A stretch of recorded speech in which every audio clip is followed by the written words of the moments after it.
अस्सलाम वालेकुम गाइस। आप देख रहे हैं लैंडविदायान। ठीक है, अब हम इलेक्ट्रिकल मशीन्स का पहला न्यूमेरिकल करने जा रहे हैं। ठीक है, अब पहला क्वेश्चन है। अच्छा, ये रैंडम है, सारे क्वेश्चन हैं लेकिन सारे रैंडम है। ठीक है, पहले तो मैं आपको वो दिखा देता हूँ ज़रा, फार्मूलाज वगैरह कितने तरीके होते हैं। अल्टरनेटर क्या होता है? जनरेटर ही होता है, लेकिन जनरेटर एसी और डीसी दोनों के ऊपर काम कर रहा होता है। अल्टरनेटर एसी करंट यानी अल्टरनेट करंट, तो ये भी जो है सिर्फ एसी करंट के ऊपर काम कर रहा होता है, इसके ऊपर डीसी करंट काम नहीं करता, और ये बिल्कुल जनरेटर की तरह है। ठीक है, और ये लास्ट टॉपिक है। ठीक है, इसके फार्मूलाज ये दोनों हैं। ठीक है, पावर का एक फार्मूला और एक ईएमएफ का फार्मूला है। दूसरा पावर का फार्मूला क्या है? पावर का फार्मूला यार अभी वो करेंगे ना, देख लेंगे, मतलब अभी देख लो खाली इस तरह। मतलब इसमें क्या है, वी क्या होता है, वोल्टेज होता है, आई क्या होता है, करंट है, और ये डॉट प्रोडक्ट का हटा के cos phi लगाया बस। इसमें अब मैं तुम्हें क्या बताऊँ? जब पावर फैक्टर हो गए। हाँ, अब मैं इसमें तुम्हें क्या बताऊँ? तुम्हें ये बताने वाली चीज़ तो नहीं है ना। स्टेपर मोटर का फार्मूला भाई ये QM इज इक्वल क्यू है। हाँ, थीटा नहीं है, क्यू है। क्यू है। QM इज इक्वल टू 2 पाई भाई, हो सकता है 2 थीटा। हाँ, 2 पी और QE। अच्छा, यहाँ पे जो QM है वो मैकेनिकल एंगल है, और QE जो है वो इलेक्ट्रिकल एंगल है। और इसी की जगह बिल्कुल एक और फार्मूला है जहाँ पे Q की जगह जो है N आ जाता है, यानी NM is equal to 2/P NE। और यहाँ पे जो N है वो पल्स को डोनेट करते हैं, और फार्मूला बिल्कुल सेम है। पल्स बोले तो अभी वो करेंगे, आपको समझ में आ जाएगा। पल्स निकालने बोलेंगे ना, तो ये वाला फार्मूला यूज़। ठीक है सर, ओके। ठीक है, इसी तरह ये 3 फेज़ का भी है। ठीक है, F is equals to NP/120। इस फार्मूले का नाम है फक, नो प्रॉब्लम। ठीक है, ये शायद तूने पहले F is equals to NSP/120। फक इज इक्वल्स टू N यानी नो, P यानी पो, प्रॉब्लम, नो प्रॉब्लम। ठीक है, यहाँ पे F जो है वो फ्रीक्वेंसी है, NS जो है ना यानी वो सिंक्रोनस की स्पीड है, और सिंगल N लिखा हुआ है यानी वो मोटर या रोटर की स्पीड है, रोटर की स्पीड है। ठीक है, अब NS यानी सिंक्रोनस की स्पीड है। P लिखा हुआ है, P is equals to number of poles, और इसी के साथ एक स्लिप का फार्मूला है। स्लिप का वैसे ये फार्मूला तो नहीं है, लेकिन अगर आपको स्लिप की परसेंटेज निकालनी हो तो यही फार्मूला यूज़ होता है। जिस तरह हम लोग जो है वोल्टेज रेगुलेशन निकालते थे, हम यही फार्मूला यूज़ करते थे, उसी तरह हम स्लिप की परसेंटेज निकालेंगे, ये फार्मूला यूज़ करेंगे। अच्छा, ये इंडक्शन मोटर ही है, लेकिन ये इंडक्शन मोटर का रोटर का पार्ट है। अब सिंक्रोनस स्पीड का फार्मूला अलग है और रोटर की स्पीड का फार्मूला अलग है। अगर आपके पास रोटर की स्पीड निकाल लो तो सिंक्रोनस की स्पीड आपके पास अगर आ गई तो उस तरह आप ये कर सकते हो, N is equals to NS यानी सिंक्रोनस की स्पीड 1 - S, और यहाँ पे S जो है वो स्लिप है। ठीक है, केविन होती है ना परसेंटेज की फॉर्म में। हाँ, परसेंटेज की फॉर्म में रखते हैं इसको, मल्टीप्लाई बाय 100 कर। परसेंटेज की फॉर्म में दी हुई होती है, उसको डिवाइड बाय 100 करके मल्टीप्लाई करेंगे ना, डिवाइड बाय 100 करके रख लेते हैं। मल्टीप्लाई 100 करते हैं, परसेंटेज निकालने के लिए उसको डिवाइड करो। ठीक है, अब इसका जो है नंबर ऑफ स्पीड का फार्मूला भी अलग है, और इसकी फ्रीक्वेंसी का भी फार्मूला अलग है। ठीक है, फ्रीक्वेंसी, इसकी फ्रीक्वेंसी को हम F डैश से डोनेट करते हैं, और सिंक्रोनस की फ्रीक्वेंसी को हम F से डोनेट कर रहे थे। ठीक है, अब इसकी फ्रीक्वेंसी में क्या है, S और F। अब ये जो S है ये S भी हम निकालेंगे। ठीक है, और वो किस तरह निकालेंगे? ये वाला S नहीं होगा। हाँ, यही होगा। ये वाला S जो है ये अलग है, ये वाला S अलग है। ये वाला S तुम्हें क्वेश्चन में दिया हुआ होगा, वो तुम डायरेक्ट पुट कर लोगे। ये वाला S जो है ये तुम इस फॉर्मूला के थ्रू निकालोगे। सही है। वो भी आगे आएंगे, हम देख लेंगे, तुम्हें समझ में आ जाएगा। और वही नॉर्मल इम्पेडेंस का फार्मूला, नॉर्मल करंट का फार्मूला, और ये आपका जो है cos phi, यानी ये जो है हमारा पावर फैक्टर का फार्मूला कह सकते हैं इसको। ठीक है, 2 लिखा हुआ है इसके आगे, 2 इसलिए लिखा हुआ है, देखो रोटर का है। हाँ, रोटर का है। अब इंडक्शन मोटर के अंदर जो भी चीज़ें सिंक्रोनस के साथ होंगी उसके साथ ज़्यादातर 1 लिखा हुआ होता है, और जो रोटर के साथ होंगी उसके साथ ज़्यादातर 2 लिखा हुआ होता है। ये रोटर का पार्ट है, तो तुम्हें हर जगह 2 ही देखने को मिलेगा, V2 E2, और यहाँ पे ये कॉमन सिंक्रोनस जो है वो स्टेटर के लिए होता है ज़्यादा। क्या? सिंक्रोनस जो है वो स्टेटर, सिंक्रोनस के अंदर स्टेटर होता है, सिंक्रोनस के अंदर स्टेटर होता है, वो रोटर होता है, सॉरी रोटर होता है। रोटर। हाँ, मतलब स्टेट फॉर्म में रहता है, रोटर होता है तो रोटेशन फॉर्म में रहता है, सही, ये इस तरह होता है वो। ठीक है ना, तो cos phi का फार्मूला क्या है, यानी आप किसी भी वो निकाल रहे हो। अच्छा, इसका कोई यूनिट नहीं होता, नो यूनिट। R/Z, R क्या है, जो तुम्हारी रेजिस्टेंस भी होगी, और Z इम्पेडेंस। ठीक है, स्टार्टिंग टॉर्क, कहीं टॉर्क मालूम करने बोला हुआ होगा। अब ये स्टार्टिंग टॉर्क है, T ऐसे डोनेट कर रहे हैं, इज इक्वल्स टू K तो वैसे कांस्टेंट ही होता है, तो वो तुम्हारा उसका भी सेम होगा, और इस सिंक्रोनस का भी सेम होगा। हाँ, वैसे बता दूँगा। ठीक है, और ये जो है ये समझ जाओ जनरल फार्मूला है इन दोनों का, जनरल फार्मूला, इसी से सारे फार्मूलाज निकले। E2/E1 is equals to N2/N1 is equals to K, और यही फार्मूला जो है तकरीबन ट्रांसफार्मर का भी है, बस इसमें करंट नहीं होता।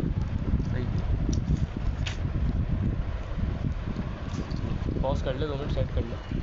ठीक है, उसी तरह DC जनरेटर है, DC मोटर है, और शंट मोटर है और सीरीज़ मोटर है, ठीक है।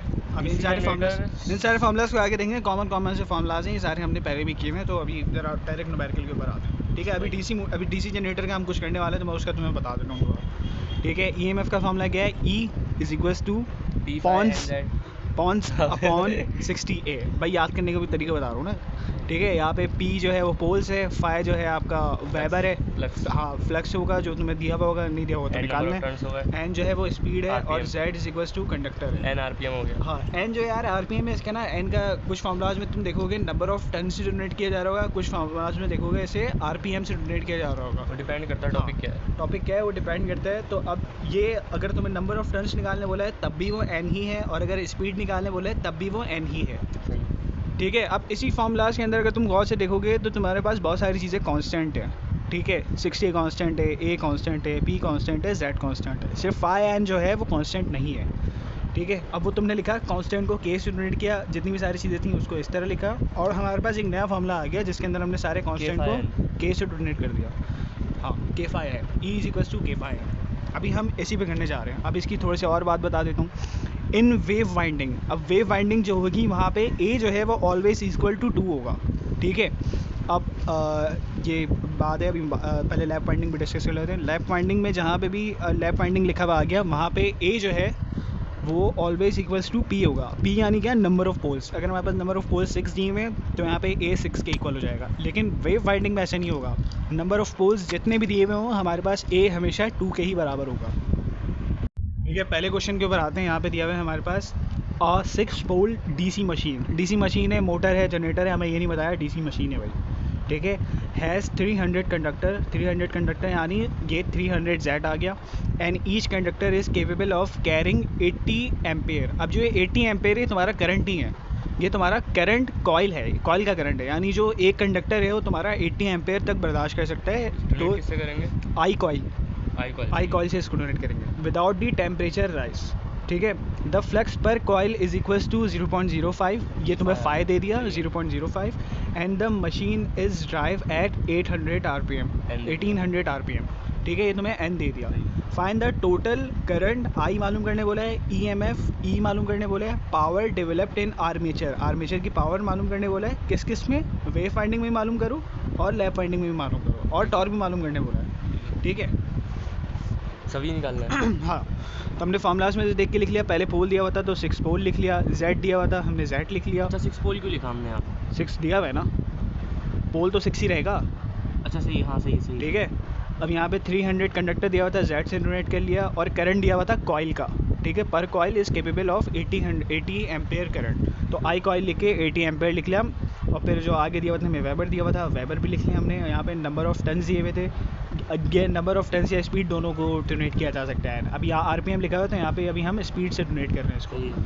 R is equals to 1800 RPM। हम मालूम क्या करने बोला है, total current IA, power developed in armature PA, और क्या कहते हैं EMF EA, पावर, और क्या बोला है इलेक्ट्रोमैग्नेटिक टॉर्क मालूम करने बोला, ठीक है।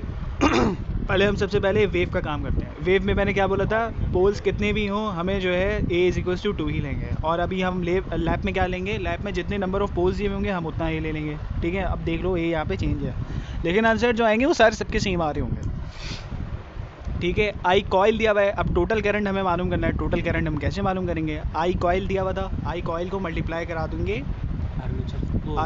A से, ठीक है। I is equals to A multiply by I coil, ठीक है। अब A हमारे यहाँ पे पास 2 है, और यहाँ पे A जो हमारे पास 6 है, दोनों को साइमल्टेनियसली लेके चल रहा हूँ ताकि फ़र्क भी पता लगे, ठीक है। ये IA लिखा हमने, 2 हमारे पास A था, A लिख लिया, और यहाँ पे हमारे पास A जो है वो 6 था, 6 लिख लिया। आई कॉइल हमारे पास 80 दिया हुआ था, 80 लिखा, हमारे पास दोनों का करंट आ गया। लैप वाइंडिंग में हमारे पास ये करंट होगा, वेव वाइंडिंग में हमारे पास ये करंट होगा, ठीक है। अब पावर के फॉर्मूले पे आते हैं। दूसरी चीज़ हमें पावर निकालने बोला है, पावर के फॉर्मूले पे आते हैं। P is equals to EA multiply by IA, P is equals to EA multiply by IA, ठीक है।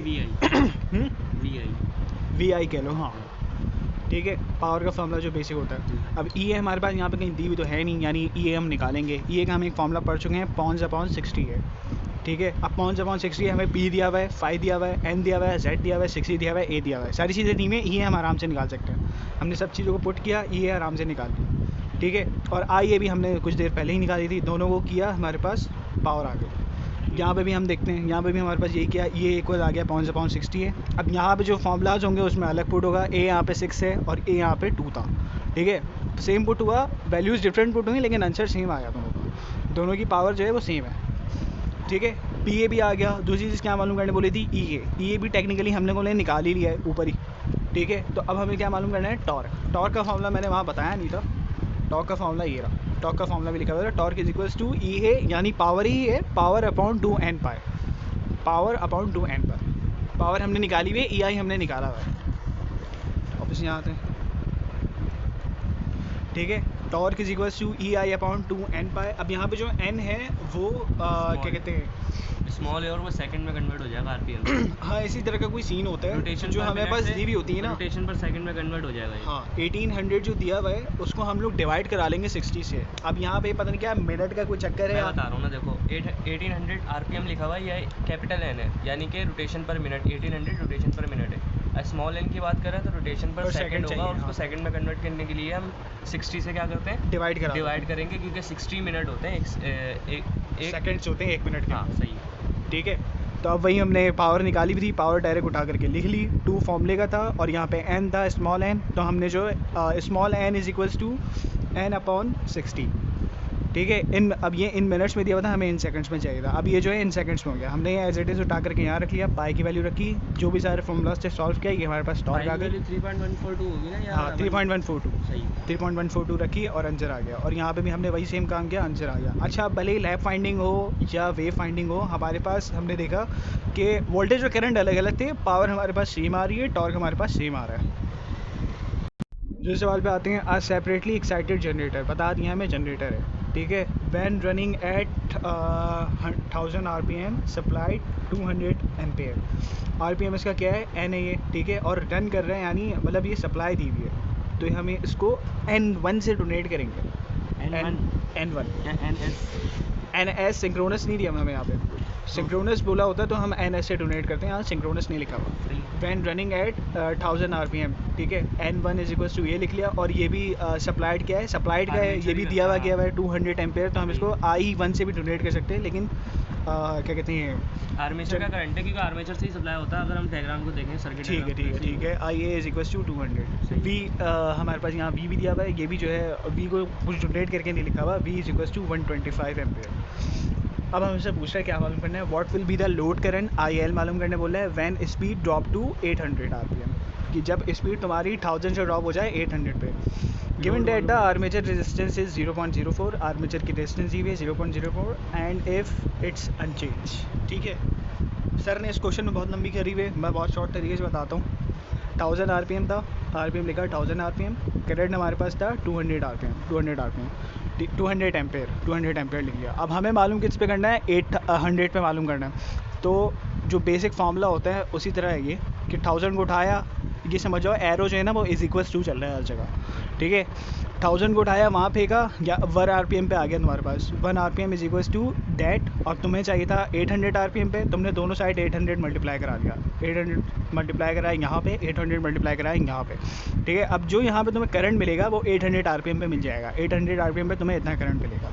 It will be 160 ampere when speed drops to 800 RPM।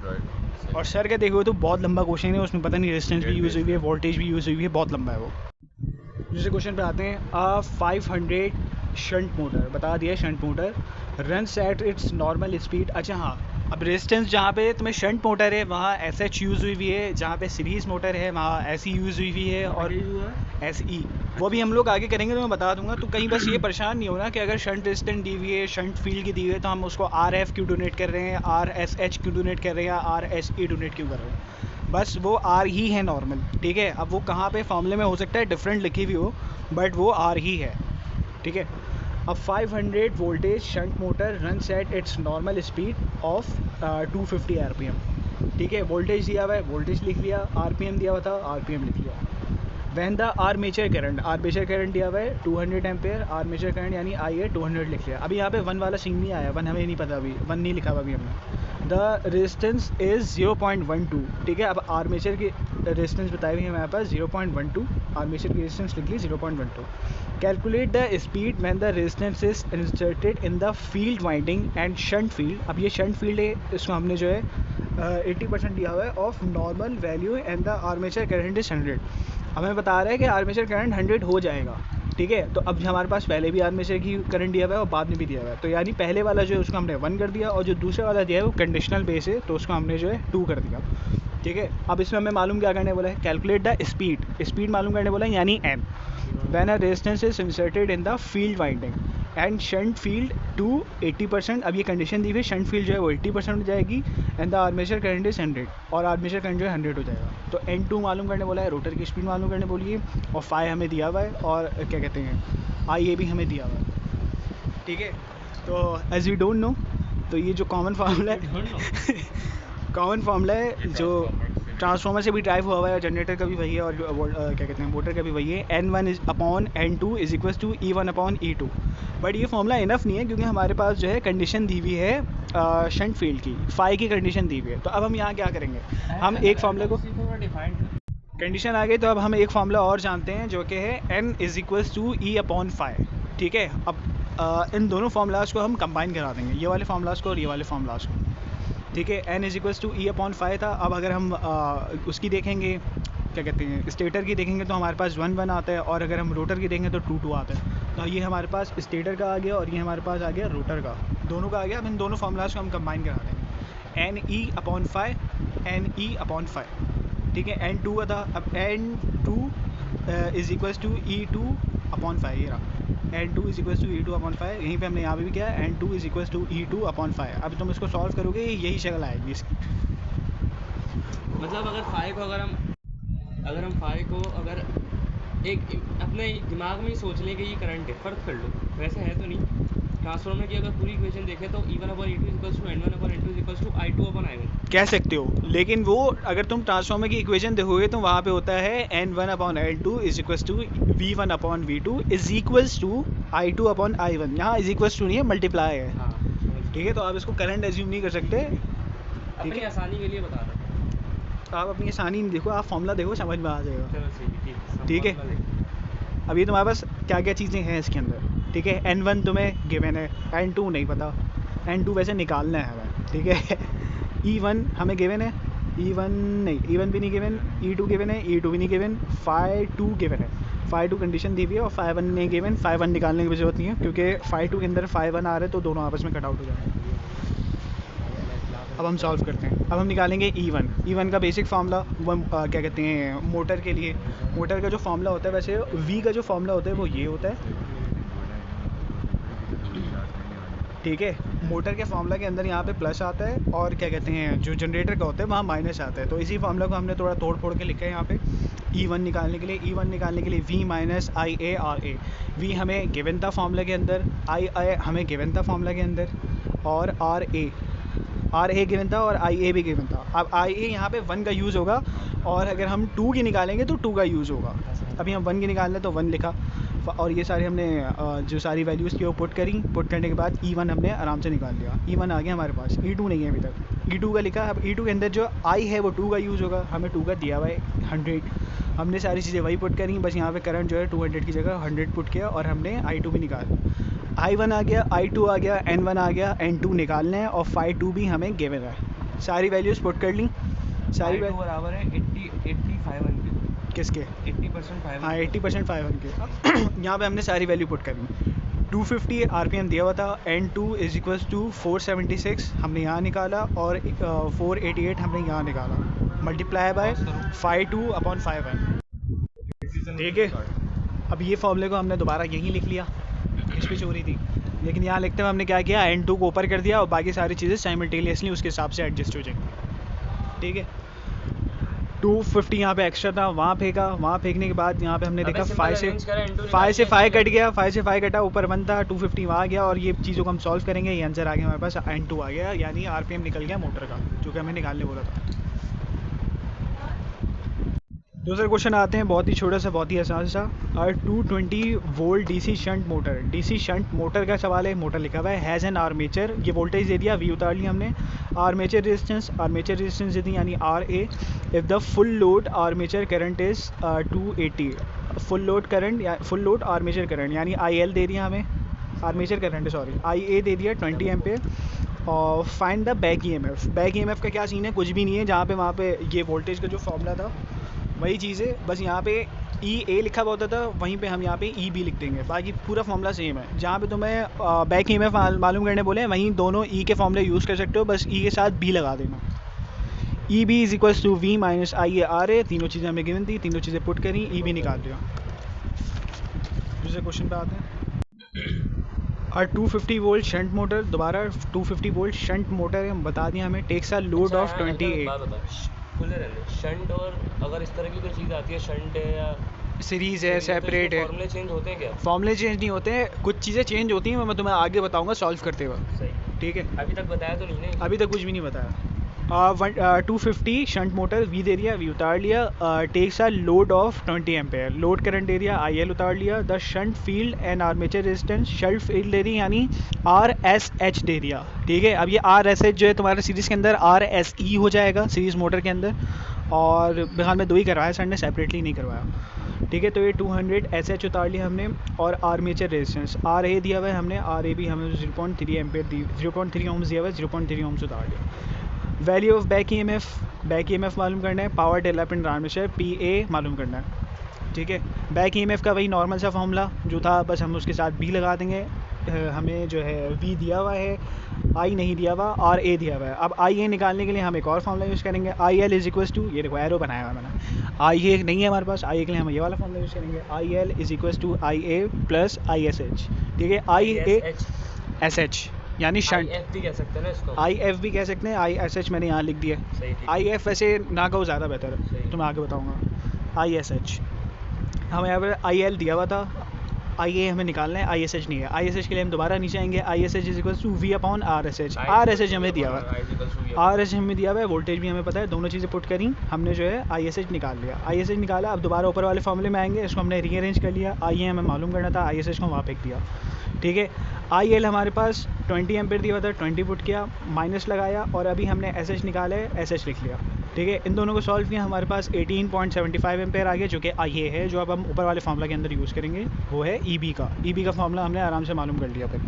ठीक है, पावर के फार्मूला पे आते हैं, power is equals to E। अच्छा हाँ, अब यहाँ वोल्टेज मत पुट कर देना, ये जो तुमने EB निकाली है ना, यही जो है तुम्हारा वोल्टेज ही है ये। ठीक है, तो ये वाला फार्मूला मत यूज़ करना है यहाँ पे, हाँ ये वाला वैल्यू मत यूज़ करना। P is equals to E IA क्यों लिखा भाई, आर्मेचर का निकालने इसलिए IA यूज़ होगा। ठीक है, A लिया हुआ था, E हमने निकाल लिया, E रखा, IA हमें निकाला था, वो भी रखा, और दोनों को मल्टीप्लाई कराया, हमारे पास यहाँ पे पावर आ गई। दूसरे क्वेश्चन पे आते हैं। DC motor takes an armature motor है। ठीक है, क्या है, शंट है, फील्ड है, कुछ भी नहीं बताया। DC motor takes an armature current IA आ गया एट 480 वोल्ट आ गए। द आर्मेचर सर्किट रेजिस्टेंस यानी armature resistance is 0.2, RA is equals to 0.2। The motor has 6 pole, P is equals to 6 and the armature is lap wound. Lap wound का क्या मतलब है, अब जो हमारे पास A होगा वो भी हमारे पास 6 काउंट होगा। लैप के अंदर जो है वो A is equals to P होता है, जितने पोल होता है उतने हमारे पास याद है। फिर हमारे पास ये कंडक्टर दिया हुआ है। ठीक है, 864 कंडक्टर यानी Z दिया हुआ है, Z is equals to 864। The flux per pole is 0.5 favour. ठीक है, 5 भी उतार लिया हमने। Calculate the speed of motor, speed of motor यानी हमें क्या मालूम करने बोला है, N। NS नहीं, N कहो, N हमेशा N कहो भाई, तुम्हें पता है अभी सिंक्रोनस का क्या है, सिंक्रोनस का होगा तब NS का होगा। सही है, लेकिन वो भी तो स्पीड ही थी, स्पीड ही थी, लेकिन वो सिंक्रोनस की थी ना। सही है, N मालूम करने बोला है। अब तुम्हारे पास कौन सा फॉर्मूला है जिसके अंदर ये सारी चीज़ें आती हैं, वो है तुम्हारे पास ये वाला, E इज इक्वल्स टू कौन सा 60। अगर डाटा को देखें, डाटा के हिसाब से, डाटा को देखते हुए तुम्हारे पास P भी दिया हुआ है, Z भी दिया हुआ है, 5 भी दिया हुआ है, तो सारी चीज़ें देखते हुए तुम यही फॉर्मूला यूज़ करोगे। ठीक है, अब यहाँ पे फॉर्मूला दिया हुआ है, अब इसमें हमें निकालना क्या है, N निकालना है। N को अलग करके बाकी सारी चीज़ें वहाँ फेंक दी।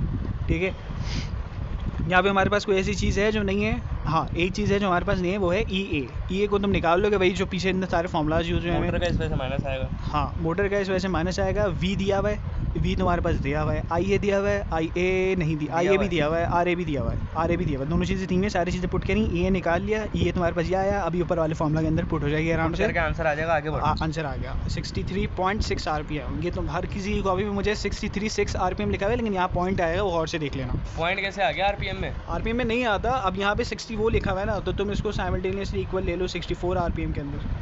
सही है, ठीक है। मैं तुम्हें बता रहा हूँ, जो इन लोगों ने बंड मारा है, पॉइंट नहीं लगाया हुआ, कॉपी में देखा था मैंने 636 है। ठीक। दूसरे क्वेश्चन के अंदर आते हैं हम।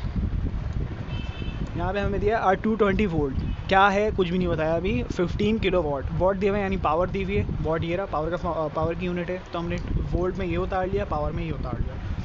850 RPM। एन अभी यहाँ पे 1 नहीं आया है, एन उतार के 850 उतार लिया, हमें नहीं पता ये एन 1 क्यों आया है। एन 1 के लिए भी हम देखते हैं क्या है, शंट मोटर। अब बताया शंट का मोटर है, ड्रॉस 72.2 एम्पेयर, ठीक है। अब ये लोड का कैसे है ये भी हमें नहीं बताया हो, ठीक है। 72.2 ड्रॉस है ना, तो लोड का ही होगा। हाँ, वो बताने वाला था आगे, अच्छा। ठीक है। When operating at rated condition the resistance of the armature resistance and field resistance, दोनों हमें बता दिए, हमने RASH करके दोनों उतार लिए respectively. Determine the percentage reduction मालूम करने बोली है in the field flux in order to obtain a speed of 1650 RPM when armature current is 40।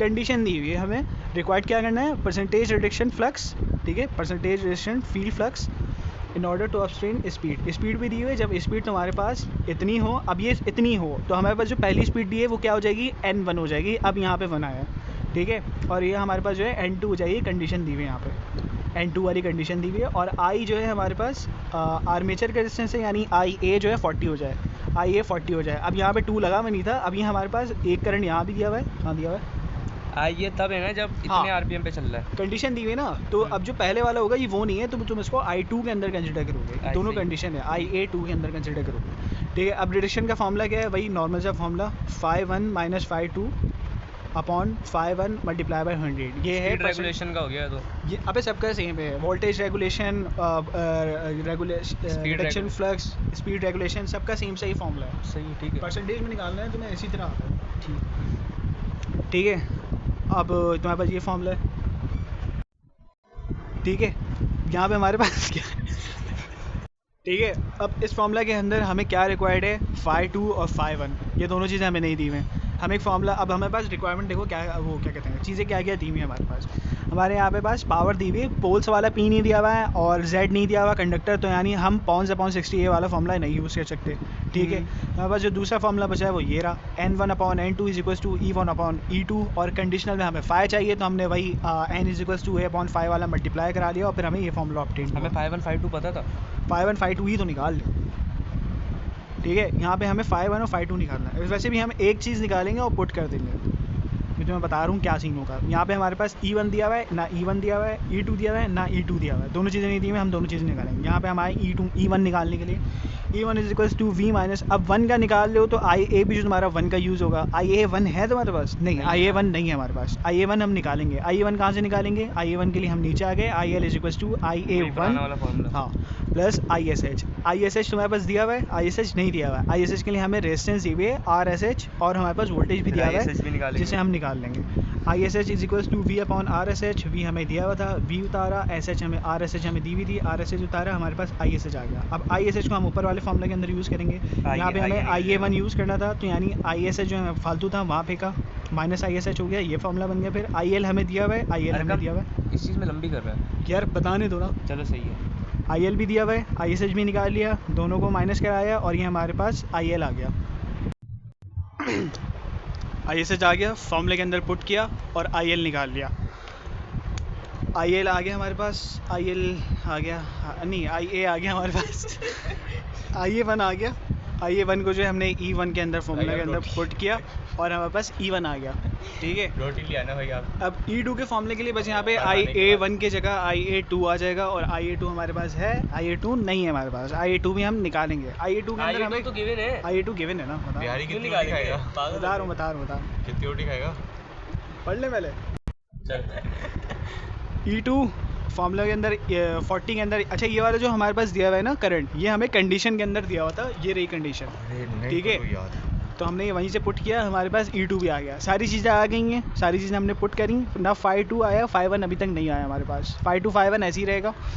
अब इसमें से जो वैल्यूज़ आएंगे ना उनसे आपको एक साइड पे पुट करो, 5.2/5.1 को एक साइड पे पुट करो। ये रख लिया हमने, बाकी सारी चीज़ें यहाँ आ गई, ये सॉल्व हुई, ये सॉल्व हुई, ठीक है। सॉल्व होने के बाद ये वाला पार्ट जो सॉल्व हुआ ये इस तरह आ गया। अच्छा अब इसका, अब भाई यहाँ पे कंफ्यूज जाते हैं बंदा कि 5.1 को वहाँ भेजे, 5.2 को वहाँ भेजे। तो आसान तरीका ये बता रहा हूँ, आंसर जो तुम्हारा यहाँ पे आ रहा है ना वो पॉइंट्स के अंदर होना चाहिए। अगर 1 पॉइंट समथिंग करके आ रहा है तो मतलब तुम जो है ऊपर वाले को भेजोगे वहाँ पे, ठीक है। मतलब जी समझो गलत किया है तुमने। अगर 1 के अंदर आंसर आ रहा है, हमेशा यहाँ पे आंसर पॉइंट के अंदर आना चाहिए। अब यहाँ पे तुम 5.2/5.1 है तो 5.1 तुम वहाँ फेंक दोगे तो 5.2 = पॉइंट समथिंग 5.1 हो जाएगा। पॉइंट जो है यहाँ पे लाजमी होना चाहिए। क्यों लाजमी होना चाहिए? क्योंकि तुम निकाल लो आंसर परसेंटेज के अंदर। परसेंटेज के जब भी आंसर तुम निकालते हो तो हमेशा 1 नहीं हो सकता। 1 अगर आ गया तुम्हारे पास तो समझ जाओ कि परसेंटेज जो तुम्हारा 100 से भी ऊपर जा रहा है, वो हो नहीं सकता, पॉसिबल नहीं है। तो यहाँ पे हमेशा जो वैल्यू है वो तुम्हारी पॉइंट के अंदर ही आ रही होनी चाहिए। अगर पॉइंट के अंदर नहीं आ रही तो मतलब तुमने को भंड मारा है। वैल्यूज़ को जो है ऊपर नीचे करो और दोबारा सॉल्व करो। 5.2 निकाल लिया हमने, 5.2 ये आ गया हमारे पास। हमारे पास ये फॉर्मूला था, 5.2 हम पुट करेंगे यहाँ पे। 5.2 हमने यहाँ पे पुट किया। 5.2 पुट करने के बाद ये आंसर आया। अब देखो हर जगह 5.1 है तो ये तुमसे आराम से सॉल्व हो जाएगा। आराम से सॉल्व करने के बाद तुम्हारे पास ये परसेंटेज आ गई। अबे क्या कर रहे हो? दूसरे क्वेश्चन के ऊपर आते हैं। R250 shunt motor runs at 1000 RPM at no load and takes 8 ampere. Shunt motor का हमें वो दिया हुआ है, वोल्टेज दिया हुआ है, वोल्टेज उतार लिया, RPM दिया हुआ है, RPM उतार लिया, और no load and takes 8 ampere. ये नो लोड और लोड का क्या फ़र्क है भाई इसमें? नहीं पता, नहीं पता। लोड लिखा हुआ है, IL उतार लिया। The total armature and shunt field resistance. Armature resistance और शंट फील्ड रेजिस्टेंस दी हुई है, हमने आर्मेचर रेजिस्टेंस और शंट फील्ड रेजिस्टेंस उतार दी। कैलकुलेट शंट फील्ड रेजिस्टेंस बोले तो फिर RF क्यों नहीं लिख रहे? RF बताता हूँ ना यार, आगे चलो ना यार, माँ से पहले बाप बाप नहीं करो। हैं? माँ से पहले बाप बाप नहीं ये करो। कौन सी लैंग्वेज, कौन सी मतलब मिसाल? ये है मुहावरा। The speed when load, the speed, calculate the speed. Speed मालूम करने बोला है when load and taken 50 ampere. अब यहाँ पर हमारे पास IL दिया हुआ है लेकिन IL2 दिया हुआ है क्योंकि हमें कंडीशन दी थी। एक IL पहले भी दिया हुआ था, एक IL बाद में दिया हुआ। मालूम करना है IL2। हाँ, IL2 के ऊपर मालूम करना है। Assume that the flux is constant. ठीक, जो फॉर्मूला दिया था हमने वो तारा। I2 मालूम करना है। I2 किस में मालूम करना है? Eight IL2 = 50। N2 मालूम करना है। N1 तो अब यहाँ पे हमने क्या किया है? N1 का दिया हुआ है। N1 दिया मैंने, ये रहा। सही। ठीक है, ऑल पॉसिबल फार्मूलाज जो उसके हो सकते हैं वो ये उतारा, एक ये उतारा, एक ये उतारा। अब तुम आराम से देख सकते हो ना इसके अंदर कोई चीज़ बैठ रही है ना, इसके अंदर कोई चीज़, इसके अंदर तो बैठ ही नहीं रही ना, और इसके अंदर भी चीज़ वैसे कुछ नहीं बैठ रही। लेकिन अभी हमें एंड में क्या बात बोली है? The flux to be constant. यानी ये जो चीज़ है इसी फॉर्मूला को हमने यूज़ किया है, लेकिन K∅ कांस्टेंट है तो हम इसको आराम से यूज़ कर सकते हैं। E2 = K∅ N2। एक मिनट, K की वैल्यू तो हमें पता ही नहीं है। K की वैल्यू हमें मालूम भी नहीं करनी। अभी आप देखो आगे क्या होता है। K∅ ही तो मालूम करेंगे अभी, K∅ मालूम करेंगे। ठीक है सर। ठीक है, E2 = K∅ N2। ठीक है, ये फॉर्मूला को हमने यूज़ करेंगे। There will be flux to be constant. E1, अब जहाँ पे 1 था वहाँ पे 2 पुट हो सकता है, पता है ना? क्या? अगर E2 है, E2 का फॉर्मूला जो दिया हुआ है, और अगर हमें E1 निकालना है तो सब 2 की जगह E1 पुट कर लो। जाहिर सी बात है। जाहिर सी बात है, वही किया हमने। ठीक है, E1 हमारे पास गिवन, E1 हम निकालेंगे। अब ये भी गिवन नहीं है हमारे पास, खाली N1 है हमारे पास। K∅ निकाल रहे हैं और E1 हमारे पास होना चाहिए, नहीं है, वो अब हम निकालेंगे। E1 = वही पुराना वाला फार्मूला। IA हमारे पास नहीं दिया हुआ, IA को निकालने के लिए हम दोबारा वही चीज़ करेंगे। ISH हमारे पास दिया हुआ है, RSH के थ्रू ISH निकाल लिया, ISH आ गया हमारे पास। IL भी दिया हुआ था, IL पुट किया। अब यहाँ पे IL जो है वो 1 वाला पुट होगा। ठीक है, क्योंकि 1 के निकाल लो आप, 1 वाला पुट होगा। IA आ गया, IA इस वाले फॉर्मूला में पुट किया और E1 हमने निकाल लिया, ये आया E1। तेज भाग रहा है। चलो, E1 पुट कर लिया। N1 हमारे पास गिवन था 1000 RPM। N1 को यहाँ फेंका। K∅ हमारे पास आ गया 0.248। K∅ निकल गई हमारे पास। अब हम 2 के लिए पुट करेंगे, ये सारी चीज़ें हम 2 के लिए काम करेंगे। एक लगा दूँ इस फॉर्मूला का।